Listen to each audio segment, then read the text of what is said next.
સુરતના એક યુવાનને ટેલિગ્રામ પર પાર્ટ ટાઈમ જોબ આપવાનું જણાવી હોટલ બુકિંગના ટાસ્ક પૂર્ણ કરવાની લોભામણી લાલચ આપી અલગ-અલગ બેંક એકાઉન્ટમાં 12 લાખથી વધુ ઓનલાઈન રૂપિયા ટ્રાન્સફર કરાવી અજાણ્યાઓએ છેતરપિંડી આચરી હતી. ફરિયાદીએ પોલીસ ફરિયાદ કરી હતી, જે મામલે સાયબર ક્રાઇમ પોલીસે તપાસ કરતા છેતરપિંડી કરનાર 3 ઇસમની ધરપકડ કરી કાયદેસરની કાર્યવાહી હાથ ધરી હતી.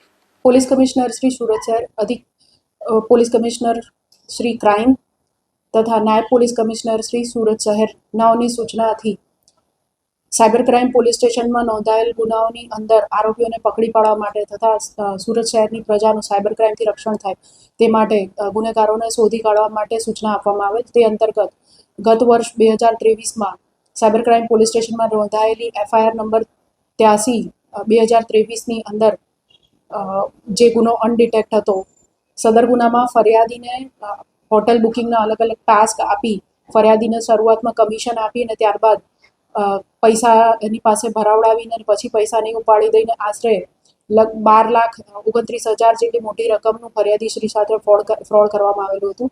સદર અનડિટેક્ટ ગુનાના સાયબર ક્રાઇમ પોલીસ દ્વારા ડિટેક્ટ કરીને 3 જેટલા આરોપીઓની ધરપકડ કરવામાં આવી છે.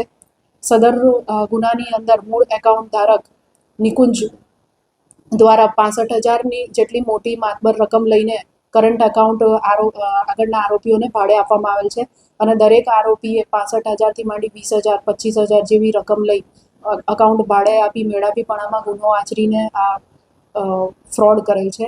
હજુ આગળની કાર્યવાહી અને ઇન્વેસ્ટિગેશન ચાલુ છે.